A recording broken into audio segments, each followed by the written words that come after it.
Hey, good morning to those of you out there on the West Coast. Good afternoon to those of you here on the East Coast with me. I'm excited. It's a sunny day. That's always a good day to do training.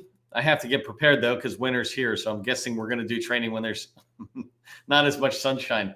Today, we're going to be talking about how to subcontract with larges. And it's a huge topic. We're going to talk about this many times. I've done many trainings in the past about how to work with large prime contractors. And as we go forward today, I'm really going to be focusing on the part of one of the ways you can subcontract with a large prime is understanding what they want. So we'll talk about that in a minute. But that goes to Stephen Covey's, one of his habits here, right? Seek first to understand, then to be understood. If you know that I share this book, I share Stephen Covey's 7 Habits for Highly Effective People. And somebody will throw that in the chat for me because we got all sorts of great people in the community. But this habit is about first seeking to understand the large prime in this particular case. What are they trying to do? What are they trying to accomplish? What do they care about? Then to be understood. But if we go in and we're like, hey, we're looking for money and blah, blah, blah, it's like, or we're looking for a piece of the pie. Well, that's just trying to take, right? And the second bullet I have here is, I got this from Gary Vaynerchuk. If you know who he is out there, he wrote a book called Jab, Jab, Jab, Right Hook, or Hook or something like that. And the whole point was, in boxing, it's like jab, jab, jab, hook. And in here, he was trying to suggest give, and then ask or take from somebody. And so when you're thinking about trying to subcontract with large federal prime contractor, or really doing business with anybody or having a relationship with anybody, seeking first to understand is about understanding what they want. And it enables you to kind of give. And give freely, right? BNI is a networking organization out there, and I think their motto is givers gain. And I love that motto. I heard it 20 plus years ago, and I follow that forever too. It kind of goes with the whole big golden rule of do unto others as you want them to do to you. Givers gain is if you give enough, it's going to come back. And so when you think about subcontracting, really try to put yourself in a position that even though they're a $1 billion firm and you're not a $1 billion firm, they're still just people. And so treat them as you would want to be treated.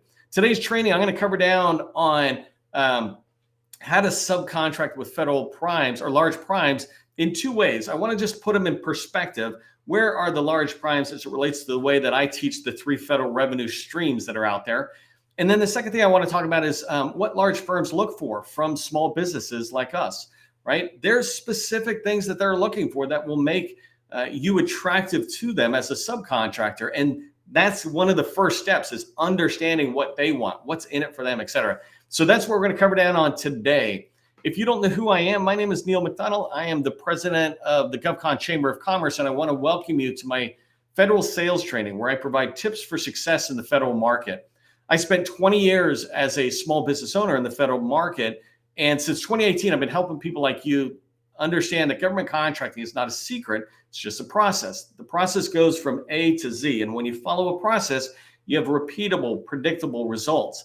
And this is what I want for you. I want you to have repeatable, predictable results within your company. If you're a business developer or capture person on the activity or the sales you're doing, if you're a business owner on the revenue for your company, I want that to be repeatable and most importantly, predictable so that you can see the success in this case, right, in 2024. As we wrap up 2023 as a calendar year and go into 2024, you're setting goals and those should be, your success should be predictable. And the way you make it predictable is by following a process like I have here, right? And this process, by the way, isn't just about going after a prime opportunity at an agency, but it's also the same way you go and build a relationship with a large prime. So keep that in mind when you're thinking about subcontracting and how you subcontract. You can still follow this 7-step process. Research the large prime that you want to go into and understand them. What are they working on? What are their core competencies or mission sets, right? And then begin to target who's in there. And then pick up the phone and start doing cold calling. Later this week, I'm doing another live training on cold calling and how do you succeed on getting that first step of building relationships started. So anyways, that's the 7-step process. Make sure you follow it. When you do, you'll have the success that you want. Before we get too much farther, make sure if you haven't already, we got a lot of new people in today. We've got well over 100 people registered and I think almost 100 people already live. Put your company name into the chat, put your core competency. If you're able to put, at GovCon Chamber, whatever your company is, so that it hyperlinks back to your company page on LinkedIn. That's even better. But put your company name in just 2 or 3 words that tell us what your competency is. This way we understand, okay, that's that company and this is what they sell. Also, this is your community, right? I do training, but the value, the big value that comes out of this is the ability for you to network with so many other people in the federal market. So make sure you're engaging with people. A quick aside, by the way, and I'll tell you a little bit more about it later and as we go forward, we're doing our very first huge networking event. It's a virtual networking event on October 17th. Go look at my profile. I just put out a post about it a few minutes ago, and somebody will put something in the chat. Okay, let's dive in because I like to go at a fire hose pace. If you're first time here, I respect time and I end right at 12:30 if you don't know that. In the federal market, I teach that there's 3 ways to make money, the 3 federal revenue streams, right? This is an old graphic, I'll update it, but basically the 3 revenue streams are subcontracting under small businesses, prime contracting with federal agencies, and subcontracting under large primes. I know it seems so very basic to those of us who've been in a while, but I know many companies that are in the 20, 50, $100 million range that aren't focused on this.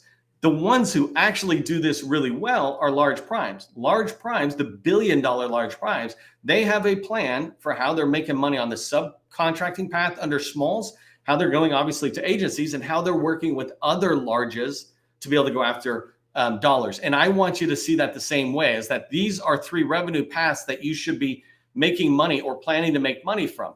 If you're brand new to government contracting, don't look at priming with agencies or subbing with larges yet, right? This is sequential. You want to get experience subcontracting under small businesses so you understand the ins and outs of government contracting. It's not complex. It's not any more complex than math or, the English language in America, right? It's complex, but we learn it and we figure out verbs, blah, blah, blah. Well, government contracting is the same way. You just need to get into the game, learn how to play it, and subbing under a small helps you do that. When you've got experience and you're in an agency, then you can start going after prime contracts. I am primarily talking to service-based businesses. I really focus primarily in services and construction and services. Product sales a little different. You can dive right into sales right away. But prime agencies and large contractors, they look for you to have more experience. And so you're building your experience. But once you've got traction, once you're doing, 2-3 million, you should be able to start having a plan every year when you create your annual strategy for what agencies you're going after, what you're selling, how much money you want to make.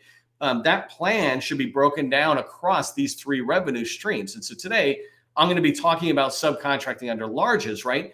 The reason I wanted to make sure and remind us all of these 3 revenue streams is that larges are the 3rd place that you would go. You need the most amount of experience before you can truly work with large businesses because they have more criteria and requirements to work with small businesses than federal agencies. Federal agencies are definitely going to work with small businesses before larges. And so understanding this where larges fit into the context of the 3 revenue streams helps you understand that if you're not priming already with agencies or subbing under smalls, that maybe you want to do that before you start looking at the larges. So let's talk about, and we're going to sit on this slide for a while because this is what I want to teach you today, right? What large firms look for in small businesses. And I have 10 things that large businesses look for from small businesses. And I want to walk through each one of them and put them in context of why. I mean, why are they important to the large? I figure if you understand why they're important to the large, then you begin to sit there and you're seeking first to understand them, then you can be understood, or more importantly, then you can address what they're looking for. So just starting at the top here, the first thing that larges look for is how you can help them, right? They're selfish. It's not a bad thing. It's like, how can you help us, right? They don't look out there. They're not a nonprofit organization. They're judged by their stakeholders, right? And their stockholders. And so they look to you and they say, how can you help us? How can you help us make more money? How can you help us increase our profit, manage loss, et cetera? They're not sitting there looking at you from an altruistic standpoint. This red box I have over on the right, large primes don't care about small business goals. They don't care about the fact that they're maybe supposed to be subcontracting 30% to smalls. That's a minimal concern to them, right? There'll be people who say, yes, we do care. But the reality is if they cared, we wouldn't need a law that says that they have to do that. We wouldn't need to have all these regulations guiding the fact that they're taking some of their large contracts and pushing it out to smalls. When we go in and knock on a large door thinking they should be trying to hit their small business goals, we're coming at it from a selfish angle ourselves. We're like, oh, you need to hit the goals, just give me the money, right? But if we look at this and say, look, I don't care about small business goals either. I know I can help you. I'd like to have an introduction with you and talk about how I can help you, where I'm going, where you're going, and how we can mutually help each other succeed. When you come at a large business from that perspective, they don't see you as, first off, they won't see you as a small business necessarily, because they'll just see you as somebody who's a teaming partner, right? The fact that you're small is immaterial. You can help them succeed. They want to succeed. If you come in with an attitude of succeeding, then they're going to want to talk with you. The second thing that I have here, large businesses need to minimize their risk or have no risk, right? And so large businesses have a low risk threshold when it comes to subcontracting. They're very fearful, and rightfully so. They're very fearful of small businesses coming in and increasing the risk to their projects, increasing the likelihood of falling on their face or failing for the customer. The large primes have contracts they have won with agencies. The agencies have missions. The large prime's mission is to support the agency's mission. If they bring a small business in, they need to know that that small business is going to increase the likelihood of their success and the agency's success in the mission focus, right? What they don't want is increased risk. And so examples of increased risk is from the very beginning, right? Somebody will come in, a small business will come in and say, hey, we're going to team up, but then they can't staff up the contract. As soon as the contract starts, the government is looking for the large prime to fill the position so they can do the work. But if a small business comes in and it isn't able to staff up because they didn't think about the hiring part, then that's increasing the risk. It's increasing the likelihood they're not going to be able to accomplish what they told the government they would accomplish, right? And so that's one example of risk. I've got a couple of others down lower on that address this, but another example of risk is somebody coming in saying they can do certain work, but then they can't, right? They really don't bring the skill sets that either at all or at a level that the large prime needs. And so lower down, number 4, I talk about having a niche, but when you can address some of these concerns, when you write down in a column and say, here's the concerns a large has, for example, they're worried about us not being able to hire. Well, we can counter that by telling them we have a staffing plan. We have an approach. We work with these recruiters. We've got these people lined up who want to come work with us that haven't. One of my favorite things to do as a small business gets larger, like let's say 10, 20 people, is to be able to say one of the ways we can minimize your concern about staffing up to the large is to say, hey, we've got people we can shift off of existing contracts and put our new people on the existing contracts we have and put our current best people. And when I say best, I just mean they've been working with us and proven, put them on the large contract. Well, that's a way of addressing their concerns. You're selling yourself to the large prime when you go in there, right? When I talk about low risk threshold, that's just an objection they have. So you want to make sure you're addressing it. Number 3, right? They want to know you can support the mission. I mentioned this before. How can you help them? Number 1 is really about how can you help them grow? And number 3 is, can you support the mission of the agency? So do you understand that agency? Can you come in and help drive success on what they're trying to do? Whether it's a construction project or you're out in the woods doing some forestry type project, or whether you're doing some big software and IT project, it's all the same thing. There's a mission, there's a set of requirements, right? That's the mission that they have to accomplish, and the government has the mission. Can you support that? The VA, for example, I used to teach my staff that we don't do SharePoint, even though that's what we did, right? We don't do SharePoint. We improve the quality of healthcare to veterans because we were supporting the VA. That's what I want you to understand. My team, right, is that we support the VA's mission. And it's the same thing. Subs need to be able to go to the largest and say, we can sit there and support your mission and your efforts in supporting the agency's mission. Number 4, small businesses must have a niche. I talk about this a lot, about having a clear, concise offer. Your company, I said it early on, right? In the chat, put your clear, concise offer, your niche, 2 or 3 words that describe your core competency. When larges look at a small business, they don't want to see that you can do everything.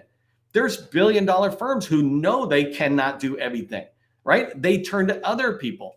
But when they look at you, they need to see a niche. And so I highly encourage you to look at what you're offering and go, is it too generic? put it in the chat. I'll come back and comment. If you put it into the chat right now, later on today, I'll commit to coming back on anybody who puts it in there, and I'll tell you whether I think it's too broad or not. And I'll try to give you a quick suggestion on maybe going down. But I'll give you a quick example of niching down. I had a customer who was doing construction and they painting and flooring and elevators, and they niched down coming all the way to elevators because that was the part of work that they really liked doing. It was most profitable, but they were very good at it and certified. And so they had all this value they could put around it. So they niched down and they began to build themselves as an elevator company. And it gets them in. People, larges, see them as an elevator company and invite them in to participate. Now they're in, they can go back to selling flooring and painting as upsells, if you will. But when you have a niche, you make it easy for the rest of us to understand who you are, what you sell. Number 5, big thing larges look for, again, going back to they want to know how you can help them, right? Have you ever had a meeting with a large and they go, well, who do you know, right? What do you know about the agency? They might ask it in a rude way sometimes that they're, they're not really thinking, but what they're asking is a very valid question, right? I need to know if I'm going to team up with you and bring you on as a subcontractor, that's a teammate. I want you to help me win. And so if you have agency insight and knowledge, that's valuable to me. There's people I work with who are in our workshop who are very focused on particular agencies. And that's awesome because then when the large is trying to go in, you've already got number 5 and number 6 here, agency insight and knowledge. You understand how the agency works, some of their major programs or policies that guide the work that gets done. And number 6 here, relationships, right? If you've got what they call agency intimacy, you really understand the agency, you've done your business development and research well, and you've built relationships within a particular agency, you're very attractive to large businesses who are trying to get into that agency. Right. And there are many larges who are not in every agency. They can't be everywhere. So when they look to you, they're excited about that. And so that's stuff you can do, building those when you follow the 7-step process I talk about. This is when you're building that agency insight, research, and agency relationships is when you're doing targeting, outreach, and relationships within an agency. Then you bring that value to the large. Number 7, contract vehicles, right? This is a huge thing. Large businesses, sometimes they'll want to get access to your vehicles, right? And so if you can come in and talk to them about how you have access to Oasis or Stars 3 or whatever contract vehicles out there at the moment, and you have access to that because you're a prime contract holder on that vehicle, then you have the ability to help them participate in opportunities. And I've talked about this in other trainings, but we have pushed $200 million opportunities to small business set-asides, and they go out on particular vehicles. Well, larges will want to participate. When you can offer that kind of value to a partner, especially a large prime, then you're opening the door to that give and take. I'm giving you access to my vehicles, large. It would make sense at some point. I'm going to ask to participate on your contracts. When you're going after opportunities, could you use our niche? We have this contract vehicle and this niche, and we know this agency. How about we team up, right? And so number 7, if you've got those contract vehicles and you can come in and talk to them, that's one of those ways where you can give before you even ask or take. Number 8, this is when we start going into the way you run your company, right? Large businesses are looking for small businesses that are not risky. Number 2, I said low risk threshold. Well, these are the things, right? Financial stability right now at the end of September is a perfect example of financial stability and why it is a very valid question that larges have. Can you withstand 60 or 90 or 120 days of no pay? Can your company afford to pay your staff? Do you have something in place that if the government is committing to the invoices and the pay, but they don't pay on time because they're shut down or something, will you be able to survive that?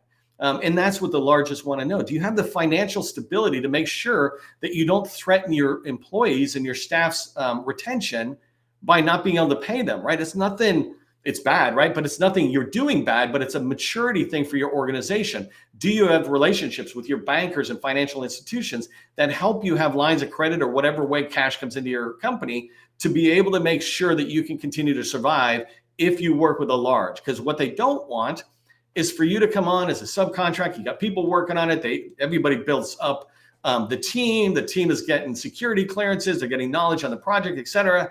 And then there's this hiccup in pay and you can't withstand that time period. well, then your staff is like, hey, I got no choice. Sorry, boss, I'm leaving. And they go to another company. No hard feelings, but if you ain't paying me, I'm leaving, right? Or if you're going to delay my pay, that's just not, I can't take that, right? And you know what that's like. And so financial stability is something that you will gain as you sub under small and begin to get prime contracts. You will not only be able to make money and put it in the bank and save a little, but you'll also build your relationship with your banker so that you do have money. That's why I lay out those 3 streams, is by the time you get to larges, it's not unrealistic that you have $100,000 or $1 million in a line of credit that you're able to access with your bank because you've built a relationship with them. Number 9, talent acquisition. This is a similar type thing in the background. And I already mentioned on this, right? Is that, do you have the ability to truly recruit and hire good people to work on the large primes projects, right? They want to know that you can staff up the positions that they agree to give you as part of the teaming agreement when they have you subcontract with them. And so a talent acquisition plan or capability really requires you to not only know how to go out there and get them, but in my mind, it's this ability to show a large that you can staff up pretty rapidly.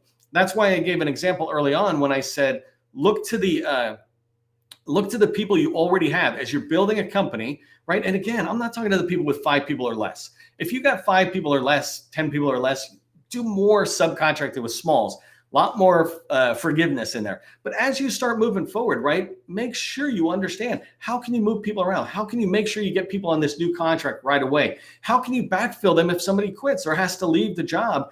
The large wants to know you can take care of that. And so what they look for, and this is number 10 here, is they look for this mature process, right? A back office process that will enable you to be able to do capture. I talked about talent acquisition, right? That is a process. If I have a new rec, how do I go out and fill it with great people, right? And what are the resources I currently have to be able to do it? Some people will say, well, I work with 4 or 5 external recruiting firms and they're throwing me resumes. That's fine. I'm not here to tell you what the right process is. Just make sure you have a process for talent acquisition. Same thing with capture and business development, but in particular, capture and proposal writing. When we're doing capture as a subcontractor with a large, they might give us tasks. They might look to us and go, well, how can you help us drive this forward? In particular, if they're looking at you because you have agency intimacy, then we want you to be able to follow a process, go out, set up a meeting, maybe bring us along. We want you to chase down this proposal activity around solutioning, let's say. Hey, go bounce this off the customer, see what you can find out. There's a particular document we need to do. We need incumbent research done. These kind of processes are all your back office processes, right? How can you sit there and demonstrate to the large prime that you're squared away with your processes? I get a lot of people ask me about, should I get ISO certified? And for those of you who don't know, ISO basically is a certification around processes for your company.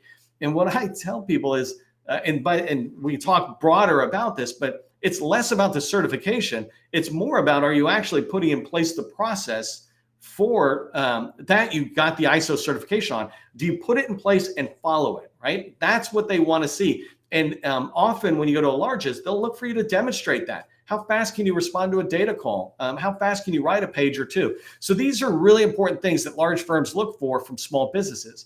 When you get ready to start knocking on doors and going into larges, and again, later this week, I'm going to do one training just about cold calling and getting into these places. But when you start doing it, think first about them, right? Seek first to understand, then to be understood, and you'll be able to track on that. I want you to remember a couple of things, right? Obviously, seek first to understand, then to be understood. The other is, as you move forward to larges, remember that they have a low risk threshold. And one of the ways you can address that risk concern is to demonstrate that the government has paid you before. So having proven prime contracts with the agencies that larges are looking for, that the large you want to target is looking for, that's really important. Have those proven past performances. That's a strategic way of thinking. If you don't have those, look into 2024 and go, well, how can I get them, right? How do I begin to line them up? And then the last thing is just remember that whole process of give, ask. Forget about the small business goals or any of that stuff. Go in there and talk to the largest about how you can help them, how you can help them succeed, how you can help them win contracts.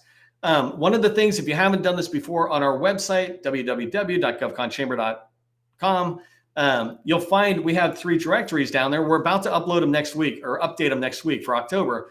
but one of them is a small business directory of a small business specialist directory and large prime SBLOs, small business liaison officers. There's over 1,000, 1,500 names in there of agency and large prime small business professionals who are there to be a liaison into their agency and into the large primes. Those folks are a great access in. And so if you're trying to learn to get into a large, make sure you download that directory and you can get names, numbers, and emails for the large primes you're trying to go after.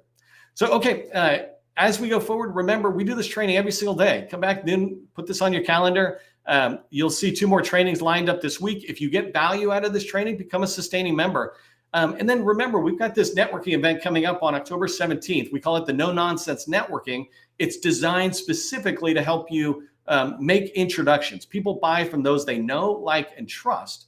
And our No Nonsense Networking event is designed to help you get more people to know you and for you to know more people. You can take it offline to build the like and the trust part of that know, like, and trust. If you want my help, we have a BD Accelerator workshop. And I only have 3 slots left for the rest of the year. And then I will not do this workshop again. I'll actually be stopping any kind of one-on-one with me working with people so that I can do a lot more. But we have 3 more slots. If you're interested, let me know. I know some of you already did from yesterday, and I'll get back to you. But just message me on LinkedIn, and I can give you some more information. But it's a business development accelerator workshop for 90 days to really push you into an agency of your choice. For everybody else, remember, government contracting, it's not a secret. It's just a process. Part of the process is coming back to the next training. I'll see you at the next training.